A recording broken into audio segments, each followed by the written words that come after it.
E aí, como consequência aqui, a gente tem outro fenômeno que chama inversão térmica, né? O que é inversão térmica? Olha, vamos lá.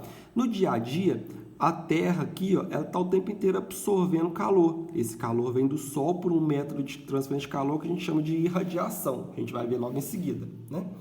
E aí, a Terra fica quente, o ar logo abaixo da Terra ele se aquece e aí esse ar quente ele tende a subir, ao passo que o ar frio tende a descer, né? Então o ar de cima, a camada de ar de cima está mais fria, ela tende a descer e o ar quente logo acima da Terra tende a subir, né? Convecção térmica, isso acontece na nossa atmosfera o tempo inteiro.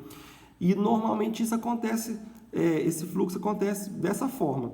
Só que quando você está em épocas de frio, inverno, por exemplo, esse processo ele para de acontecer.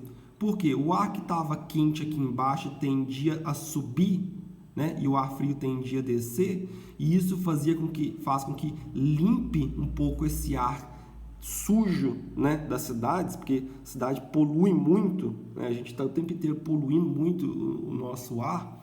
Esse ar quente sujo tende a subir, né? E o ar frio limpo tende a descer. Então, normalmente esse fluxo ali, essa convecção térmica, acaba fazendo um favor para a gente limpar o nosso ar, que é muito sujo. Só que no inverno acontece um processo diferente. Aqui, ó, logo acima da Terra, tá frio, né? Porque a gente está numa temperatura muito baixa, fica muito frio, né? Esse ar aqui continua frio, o ar de cima também é frio, e aí a convecção não acontece, né? Precisa de uma diferença, precisa do ar quente embaixo e o ar frio em cima, e isso não acontece.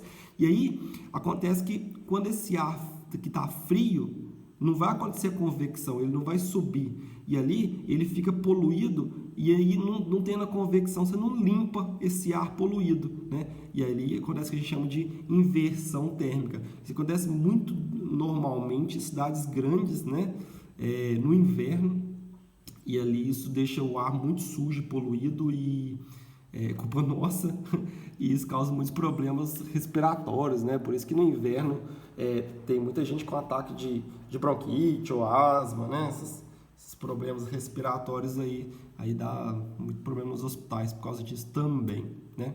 Fica para dever de casa esse exercício aqui, né?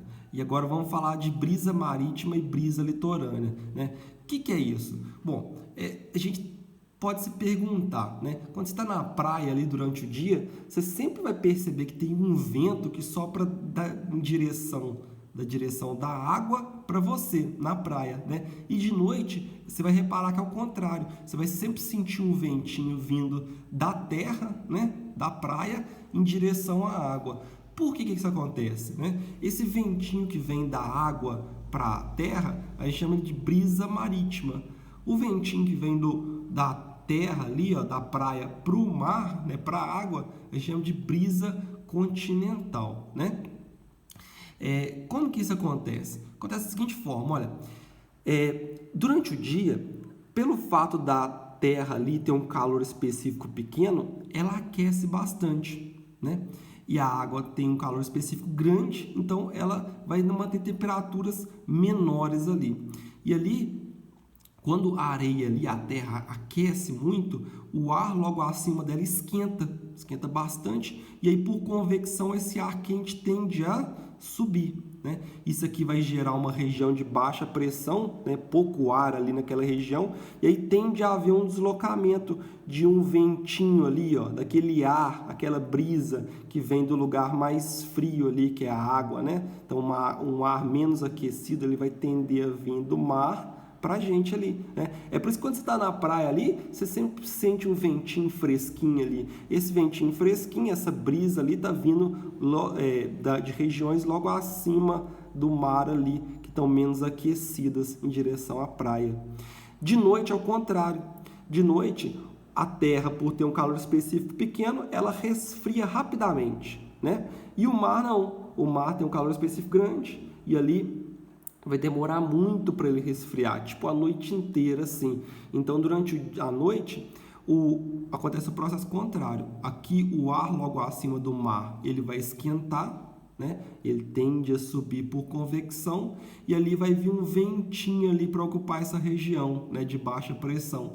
Esse ventinho vai vir da região mais fria ali, que é o ar em cima da Terra ali, ó.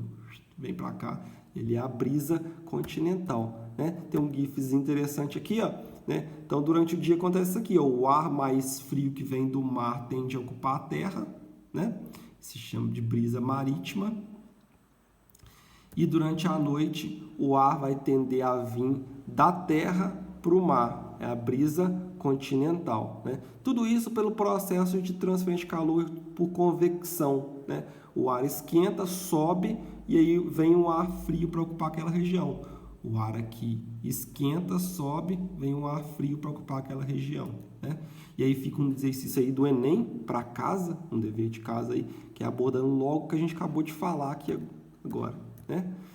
Bom, mas aí você pode se perguntar, Diego, tudo bem, beleza, eu entendi o processo de transferência de calor por condução e também entendi por convecção. Nesses dois caras, precisa de haver matéria, né? É verdade, ó, condução, você precisa colidir partículas vizinhas. Convecção, você precisa ter um fluxo ali de matéria ali, né? A matéria quente sobe, a fria desce. Mas aí você pode se perguntar assim, Diego, mas tá bom, mas quem aquece a gente todo dia? Quem aquece a gente todo dia é o Sol, né? Beleza.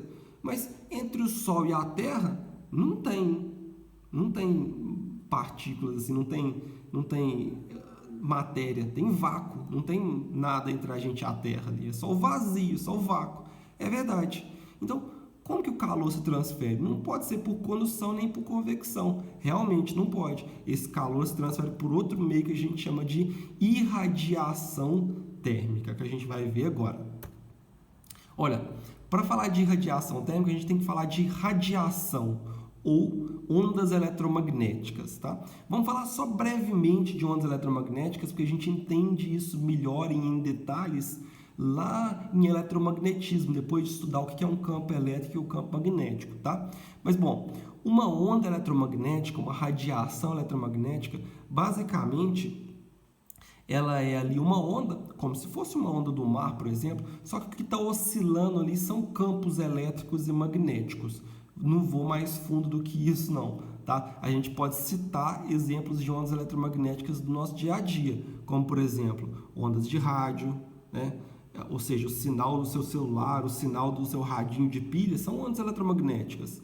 Micro-ondas, o seu aparelho de micro-ondas funciona emitindo ondas eletromagnéticas, né?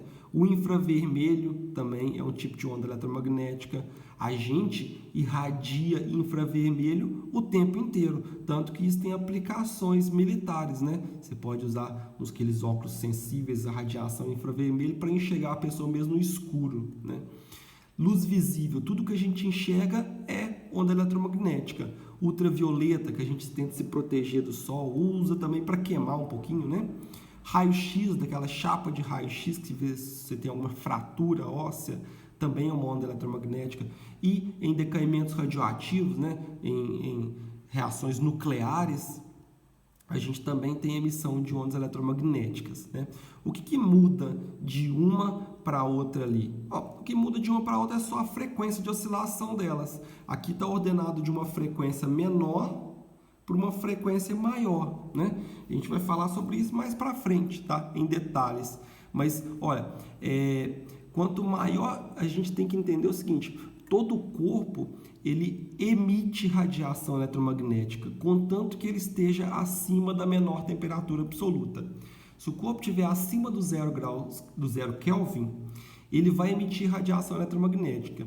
E quanto maior a temperatura desse corpo, maior é a frequência da radiação que ele emite. Então, por exemplo, a gente, na temperatura que a gente está, a gente emite ondas infravermelho, né?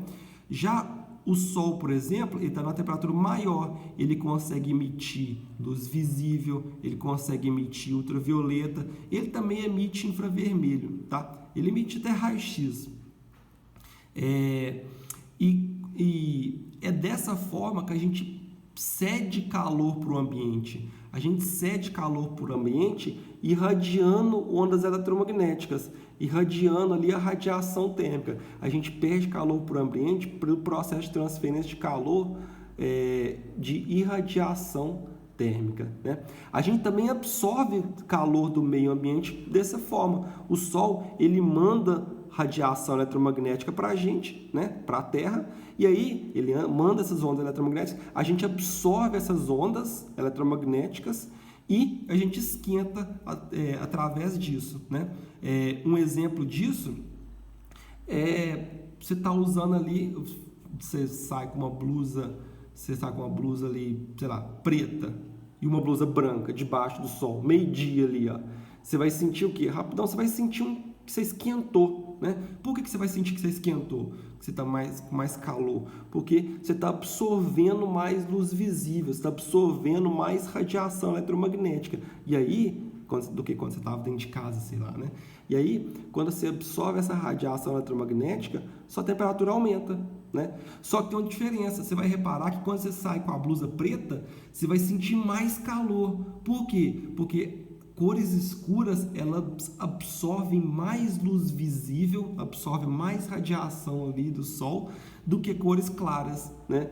E tem um detalhe interessante que ao mesmo tempo que elas absorvem mais, elas reemitem mais, né? Por exemplo, você veio com a blusa branca e a blusa quente de volta para casa. A blusa branca, ela vai resfriar mais devagar que a blusa preta, porque a blusa preta vai emitir mais radiação também. Ela tanto absorve mais quanto ela emite mais radiação. Então, é dessa forma, galera. Quando você pega e absorve radiação eletromagnética, você está absorvendo ali energia na forma de calor. Quando você emite radiação eletromagnética, você está ali emitindo a energia na forma de calor e você perde a energia e você resfria, né, na prática. Vamos fazer esse exercício aqui do Enem para contextualizar isso aí que a gente acabou de falar.